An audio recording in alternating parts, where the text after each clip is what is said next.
एक हेडिंग और डालो दूसरा मुद्दा जीवन का अधिकार और मरने का अधिकार। ठीक है, यानी ऐसे लिख लो जैसे आपने लिखा ना समलैंगिकता लिखा, एक मुद्दा ये था और इसमें जीवन का अधिकार क्या है या नहीं है। अब लिख लो मरने का अधिकार और जीवन का अधिकार, ऐसे पहले मरने का पहले लिख लो बाद में जीवन लिख लो। मतलब जीवन के अधिकार से ही रिलेट करना है, जीवन के अधिकार से रिलेट करा आपने समलैंगिकता को, अब जीवन के अधिकार से आप रिलेट करो मरने के अधिकार को, कि जो हमें जीवन का अधिकार है उसमें मरने का अधिकार भी है हमें नहीं है। तो दूसरा हेडिंग क्या डालोगे आप, दूसरा मुद्दा क्या बनाओगे, मरने का अधिकार और जीवन का अधिकार। तो इसमें तो जीत हो गई हमारी, तो समलैंगिकता आपके जीवन के अधिकार में आती है। ठीक है, आपको जीवन जीना है, उस जीवन जीने में जो आवश्यक अधिकार है, अगर समलैंगिक आप हैं, कोई व्यक्ति है, तो उसमें कोई दिक्कत नहीं। कानून के तौर पर, समाज के तौर पर भैया पता नहीं, अभी हर एक समाज की स्थिति अलग अलग है।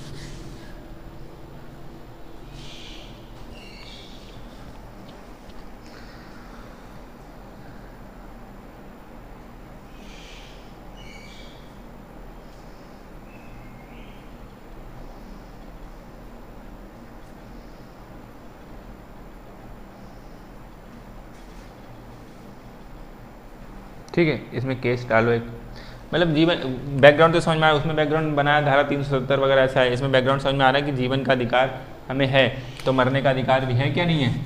ठीक है, तो ये वाला उन्होंने बताया है। तो पी रतिनम केस, इसमें केस केस जो लिखते रहेंगे, तो यहाँ पे क्या लिखना, मरने का अधिकार।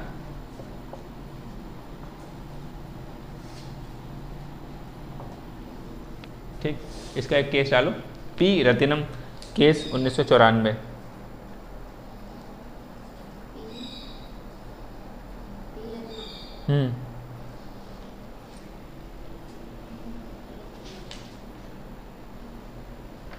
लिखूं, पी रतिनम केस 1994 का है। जो ये है ना मरने का अधिकार, दरअसल आईपीसी की धारा एक है 309, उसमें अगर आप आत्महत्या करते हैं तो आईपीसी की 309 के तहत आपको सज़ा मिलती है।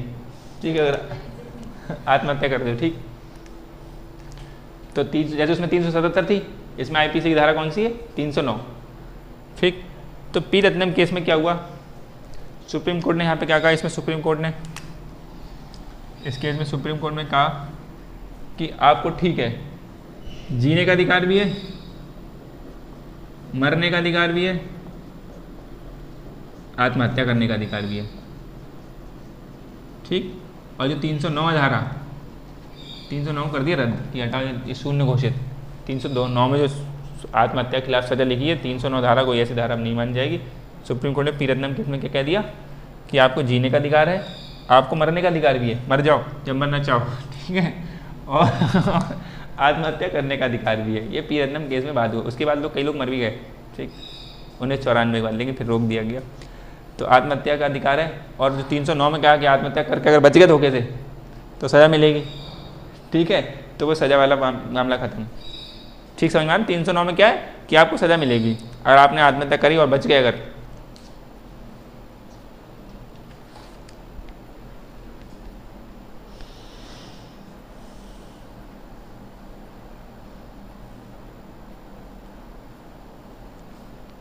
अगला केस बताऊं, ज्ञान कौर केस 1996, 2 ही साल बाद केस आ गए, बहुत लोग मर गए थे ना इसके बीच में।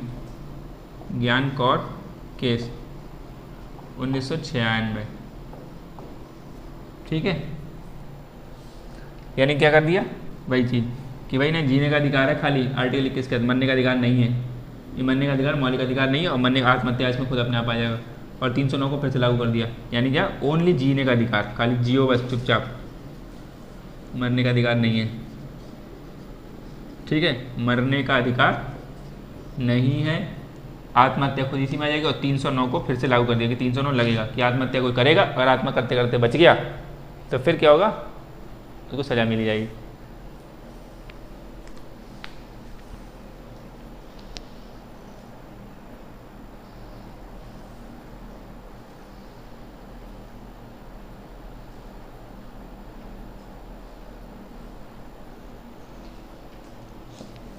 ठीक है, बात समझ में आई। हालांकि ये पी रत्नम केस है, इसकी स्टोरी बहुत तगड़ी है, किसी दिन बताएंगे, थोड़ा बात करेंगे पी रत्नम केस की स्टोरी। कि एक व्यक्ति जाके कैसे चैलेंज करता है सुप्रीम कोर्ट में कि भाई पूरे आर्टिकल 21 को बताता है कि अच्छा मेरा अधिकार सांस लेने का अधिकार है, ठीक है, मेरा ये अधिकार है, वो अधिकार है, जीवन में ये अधिकार है, तो क्या मर जाऊँ मैं, मरने का अधिकार भी है। तो सुप्रीम कोर्ट फंस गया उसकी बातों में कि हाँ भाई ये बात तो सही है, ठीक है, मरने का अधिकार आपको है। तब इसमें कह दिया कि हाँ मरने का अधिकार भी तुम्हारा मौलिक अधिकार है। जब मेरा अधिकार है, मेरे आवश्यक बहुत सारे अधिकार हैं, तो उसने पीरंदम व्यक्ति ने वहाँ जाके मरने का अधिकार भी लगाया। तभी तो इसमें सुप्रीम कोर्ट ने कह दिया ठीक है मरने का अधिकार भी तुम्हारा मौलिक अधिकार है। लेकिन उस 1994 से उस 1996 में, उस 1994 से 1996 के बीच कई लोग मर गए, आत्महत्या बहुत लोग ऐसे करने लगे, उनके वहाँ अधिकार है। और लोग डिप्रेशन में अलग चीज़ें मूड में चले जाते थे तो कर लेते थे। अब तो अब वो भी नहीं है। तो फिर बाद में फिर से केस हुआ भाई, तो कहा नहीं, जीने का अधिकार है, मरने का अधिकार मौलिक अधिकार नहीं है, और आत्महत्या अगर आप करते हो तो आपको सज़ा मिलेगी। 309 को फिर से लागू कर दिया कि फिर से लागू। बहुत लोग चले आराम से आते थे, अब तो पुलिस के सामने कूद जाओ ऐसा वाला मामला था। तो इसमें इसने क्या हटा दिया, ठीक है। तो अब एक केस, मतलब अब केस ने एक कानून लिख लो एक, कि संसद ने 2017 में क्या करा, एक केस वो बना दिया। संसद ने 2017 में, मतलब ये आपने जो ऐसे लिखा ना, ए लिखा होगा, फिर से पीरंदम, इसको बी लिखा होगा, ज्ञान करोगे, सी लिख लो चाहे तो, जो भी लिखा हो। तीसरा लिखोगे क्या, संसद ने 2017 में मेंटल हेल्थ केयर एक्ट यानी कानून बना दिया। संसद ने 2017 में मेंटल हेल्थ केयर एक्ट में संशोधन किया। संसद ने 2017 में मेंटल हेल्थ भी बोलते, बोले हेल्थ, देखो मेंटल, ये मेंटल मानसिक, हेल्थ का मतलब स्वास्थ्य, मानसिक स्वास्थ्य, केयर देखभाल एक्ट में संशोधन किया।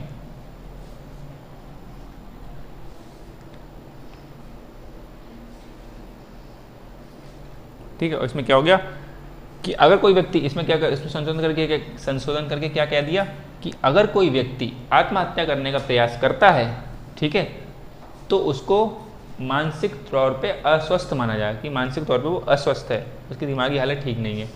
तो उसको सज़ा देने की बजाय, अभी तक सज़ा दी जाती थी कि बच जाता था बेचारा, वैसे ही तो मानसिक हालत खराब है, आत्महत्या करी, जय तैसे बच गया, सज़ा दी जाती थी।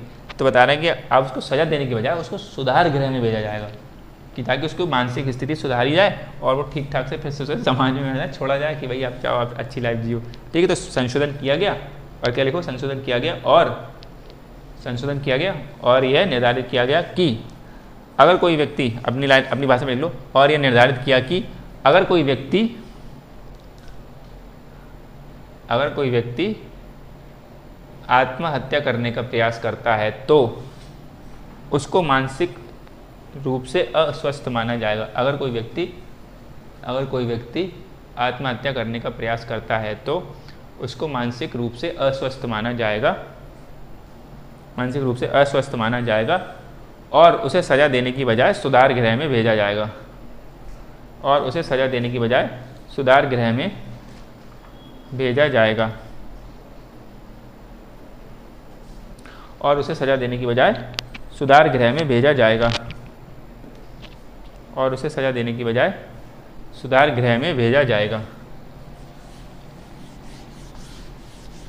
यानी कि आत्महत्या अब क्या हो गया, पहले एक अपराध था, अब एक अपराध नहीं रहा। ठीक है, और उसे सुधार गृह में भेजा जाएगा।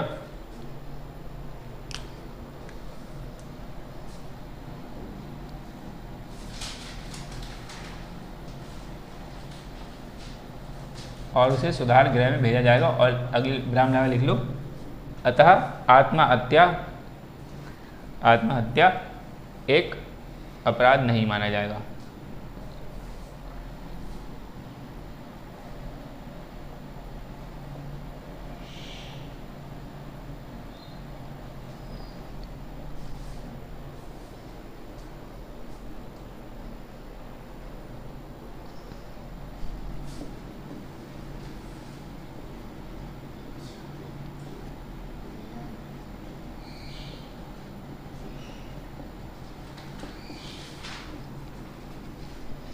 ठीक है, यानी पहले क्या था, आत्महत्या एक अपराध था, क्या आपने आत्महत्या का अपराध होगा, आपको सज़ा मिलेगी।